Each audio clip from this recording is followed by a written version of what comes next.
Hi everyone, how are you today?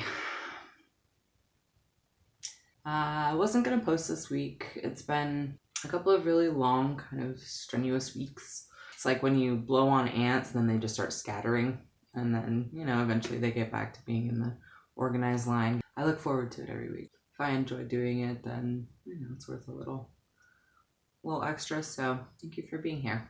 So there's something that is a running theme in my life, and that is people mistaking my kindness for weakness. So I'm just gonna jump into this idea and kind of expand on it so that maybe as we move into all of the complicated things that we're confronted with these days, power structures restructuring or crumbling that had been oppressive to us. It seems like that's what's happening. There's a lot of scariness to that. There's a lot of uncertainty, and I've just noticed an avalanche of nastiness and meanness and pointing fingerness. So I just wanted to address that. In no way am I trying to say that this is how you should be. It's something to consider, to ponder. If any of this resonates with you, then that's the whole point. All of my videos in which I give you an opinion on an alternate way of being, just for your consideration. It's just for what it's worth.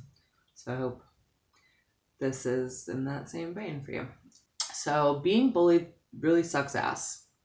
I think we can all agree it's relatable. At some point in our lives, we get bullied, and it's a horrible feeling. From those bullying experiences, that's how we learn conflict resolution in like a really skewed way. It can trigger survival mode, being bullied, and I think your true nature comes out when your survival mode kicks in. And some people are pushback people, some people are hang back and defer to someone if they're in your face. Whatever you're raised with, that tends to be where you're at with it. You don't ever explore it and see what else can be done. We don't even know that we're doing it. We don't even realize what we're doing when we're doing it. That's the problem with program stuff that's deep in our subconscious, or really deep in there, is we don't realize it. We don't know what we're doing. There's an amazing, supposedly a kid's movie, but it's just a really good movie called Paranorman. It came out, I want to say like 2012. There's a character in there named Neil. He's the fat kid, and so he gets bullied because he's fat. Norman, the title character, can see dead people. So that ties back into my other video. They get bullied because they're the weirdos. But at some point, Neil says, it's just part of human nature. If they weren't bullying us, they'd be bullying someone else. And so you gotta just deal with it. You gotta just not let it bother you. For a kid's movie, that's a very righteous message. It's not that easy, however. As you are younger, it's the smart and nerdy kids. They wish that they were popular, more physically, socially acceptable. They were valued for something other than their smarts, or considered something other than a nerd. A nerd, I mean, nerds are cool nowadays. Back when I was in school, they weren't. Liking to learn and being interested in your environment and knowing facts about things, you're a nerd. Then you have on the other side of the coin, the jocks and the popular people that are, physically acceptable, and they're only really valued for their physical prowess and what they can give other people in that way. And so they're bummed out that they're not valued for anything other than that. So it's just two sides of the same coin. And if we only were to realize that when we were younger, I think a lot of the conflicts that we had when we were younger would have been less traumatic, I guess you could say. We just all want to be heard, and we all want to be seen. And when we're not, when we feel like someone's oppressing us and pushing us against a wall and in our face, or they're confronting that or threatening that, that's when the gloves come off, I think, for a lot of people. Cancel culture, sarcasm, punching someone in the face, passive aggressive, those are all offshoots of survival mode. They're all offshoots of either being bullied or learning how to bully so that you're not bullied. Most of my life, like I said, I was the peacemaker. I was the one that had to make sure that everybody was calmed down and that we could all just get back to having a good time, because honestly, that's how I really feel. I just want everyone to be cool to each other. If you don't vibe with what someone's saying, just be like, all right, man, cool, because it really has nothing to do with you. Nothing that anyone says has anything to do with you. And I know that's hard to hear, and it's counterintuitive to what we're taught. It's a mature way of thinking about things, and not everybody can think of things in those terms. Like I said before, they learned how to bully so that they wouldn't be bullied themselves. There's a lot of abuse that goes on to spur someone to be a bully. Trauma of any kind brings out kind of a frozen state of the age that you were when the trauma happened. If you got yelled at a lot when you were 5, and then in your adult life, someone just starts yelling in your face, you will come from a 5-year-old perspective when responding. A lot of people, they don't realize that. Of course, there's, as adults get older, we learn coping mechanisms, we learn how to deal with stuff, but that's pretty much the basis for where our stuff comes from when we're trying to figure out who we are and grow up and hopefully be better in our lives. We're coming from emotionally the place where we were last hurt the most. I learned this. I found it to be true in my own life, and I have done research and I've studied various things in my own life to kind of support that idea. But because I know that, I can spot someone at 50 paces that hasn't done the work, has no idea about self-improvement or anything like that. So my reaction is always to be kind to them, because I was that person at one point. I understand that they're frustrated. I understand that it's an affront to who they are, whatever it is that I'm doing or saying that pisses them off. That's not my intention. Most of the time. Try not to get caught up in the immature kind of tit for tat, like, oh, you're a stupid bitch. No, you're an asshole. Blah, blah, blah. Like, I don't like swearing at people. And I don't do that. No matter how crazy you get in my face, I'm probably not going to disrespect you like that, just because, like I said, I know where that's coming from. If you've been kicked down to the curb consistently enough that that's how you deal with people, then yeah, you don't need one more person to do that. So that's always my frame of reference when dealing with people. Sadly, most people view that as weakness. They think I'm unfit to fight, or that I don't know how to fight, or that I'm just stupid and don't realize that I'm gonna get my ass kicked or whatever. So at times it's really insulting, but like I said, I've worked on it being even a thing. I don't really even care about it so much anymore. If there is a conflict, if there is someone in my face, I'll let them go off. I won't shrink away and be all like sketch about it, but I'll just stand my ground and just look them in the eye and let them go off on me. Usually when I do that, they're very shook by that. Like, they just look at me like, why aren't you reacting? Why aren't you freaking out? And so sometimes that can work against me and it kicks it into the other direction, and then they get even more mad at me. Or it has a way of diffusing things. Like, if you don't let someone grab you and throw you across the room, then they know that they can't do that. And so they stop trying. You can see this in every instance that our society really has a strong this versus this. And politics, sports teams, religions, they're all projections of what we feel ourselves to be. The underdog team's fan, they feel themselves to be an underdog for whatever it is. That conservativeness is the devil. That means that they were raised with the idea that liberalism is the way to go. Pack that into a nice little snowball of that and the programming that we have when we're younger, and it's a mess. Why we're yelling at the other person, why we're even bothering, is because we feel that we're right or we're better or what we are saying is true or just. And so that's where you get that little, just a clusterfuck, cluster cuss, cluster jam, people not really listening and just wanting to tell you how right they are and convincing you that you're wrong, which, when did that ever work, first of all? But second of all, if you've taken great offense to something that someone did, chances are you feel like you do that to someone else. I've talked about this before in other videos. You dislike in others what you dislike in yourself. So if someone is looking at you and telling you you're a horrible bigot, either you haven't explored that idea yourself, and so just the suggestion of it triggers you, or you do know you're a bigot but you don't want to be called out for it, or whatever it is. So that person themselves must feel like they in some way are a bigot. They wouldn't yell it at you if they didn't feel that. They wouldn't recognize it in you if they didn't recognize it in themselves. All this and psychological intel is all well and good, but what does it mean? Like, how do we fix it? Are we even supposed to? Is it our job to fix that type of stuff? As someone who, one of my favorite pastimes is evolving past previous versions of myself, I vote yeah. We can do something to change it. We can change. I won't be the one to bark orders at you and tell you that you're wrong for not doing it. I don't think that's true. We can't stop a cycle if we keep pretending that we're not a part of it ourselves.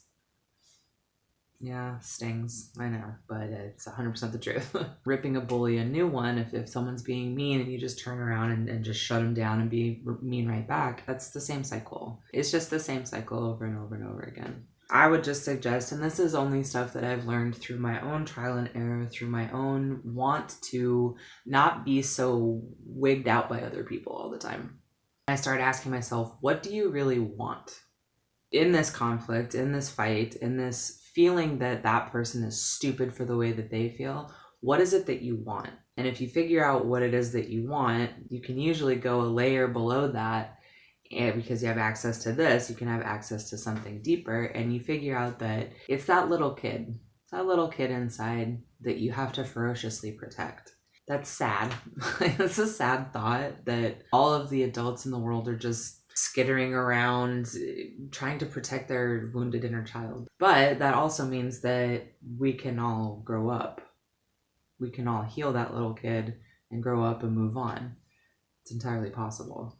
What is it that you really want? And also ask them verbally, vocally, out loud. Say, what is it that you really are like? What is this really about? Or what do you really want? Or what do you want from this interaction? If they are just caught up in their own bullshit and they really are trying to see from your perspective, just saying that will kind of check them, and they'll be like, oh, like, I don't know, like, what do it, so it'll put a pause button on the kind of intense, heated vibe of the situation. We're all human beings, and we all have usually commonality more than we have diversity. Last time you went and had a really good meal, there were a bunch of other people in there having a similar experience as you. One person gets food poisoning from that restaurant, but all the rest of the time, it was a great experience.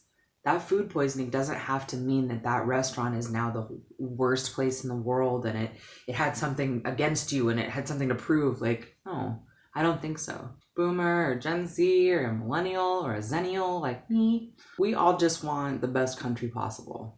There are diametrically opposed ideas on how to achieve that, but at heart, we just want the best country to live in. Every time you look at someone and say you're an idiot for the way that you feel, you're pointing your finger at yourself and saying that as well.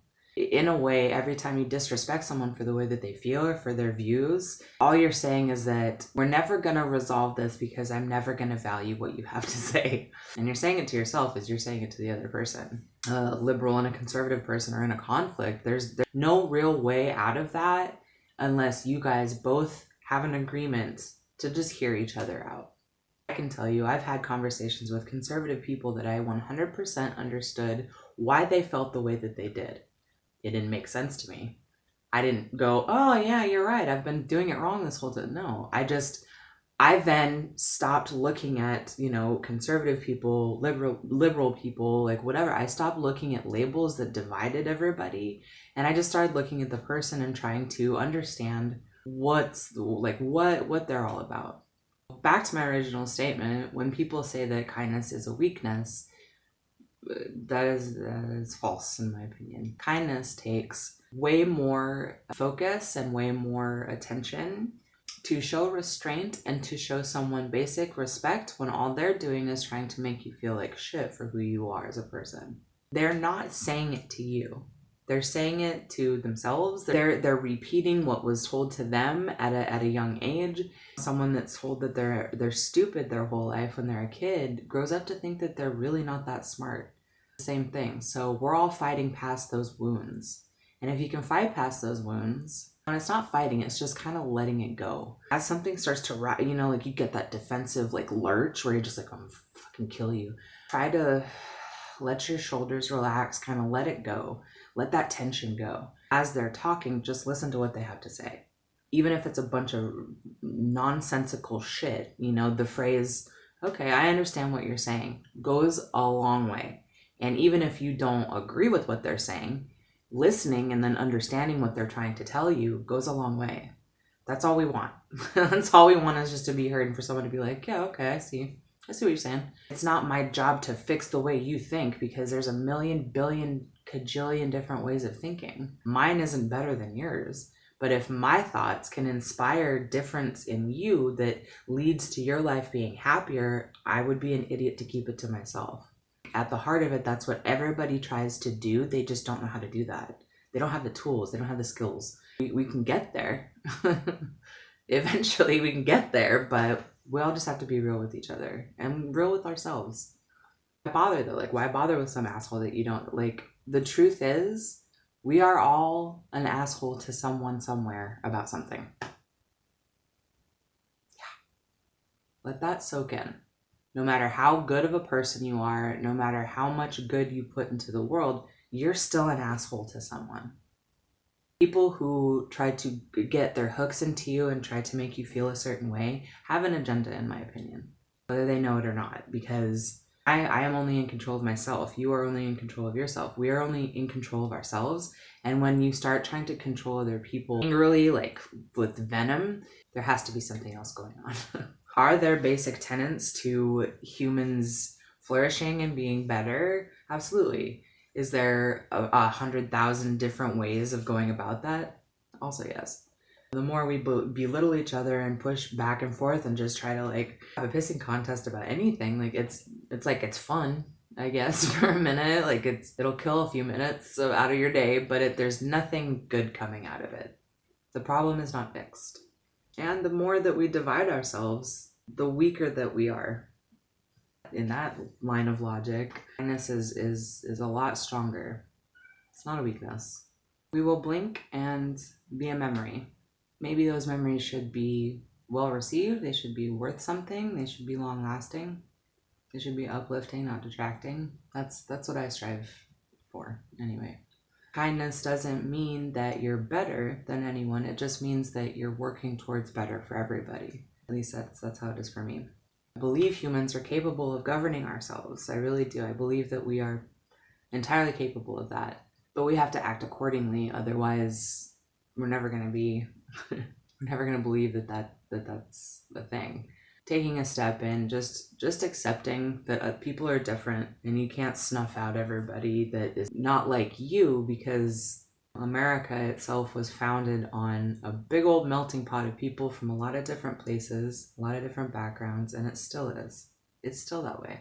If you really value the country, or if you value who you are as a person, that means valuing others isn't that far off. Maybe if we did the whole self-governing thing, then people who are trying to bully us or control us wouldn't have a leg to stand on anymore. And we would be free. We would be free of that, guys. Can you imagine how chill life would be if we all just were like understanding and supportive of each other? So I'm going to keep moving in that direction, personally, with the conflict, with the whatever it is. My cat. Despite any setbacks that are strategically placed by whomever to get me to feel a certain way or to react a certain way, because they're dealing with pain of their own. I recognize that. And instead of pour salt in their wounds, I will try to alleviate it any way that I can. If they want. If they want that type of interaction. If not, that's okay. I'll walk away and wish them well. Their betterment, their prosperity is my own. And that's the truth. Anyway, so that's what's been on my mind lately. For the record, I think that everyone has a valid opinion. I think that everyone, even the people who are considered by this day and age to be horrible people, I still think they have a vantage point that we can learn from. So I hope this finds you well. I hope it does good things for your soul and your heart, your mind. So I'll be back soon with another one. Like, subscribe, share, notificationer. Apparently my cat's just gonna meow the whole time. So she's so cute. She's cute enough, I don't really care. It's fine. I'll speak to you guys soon. Have a wonderful week. Talk to you then.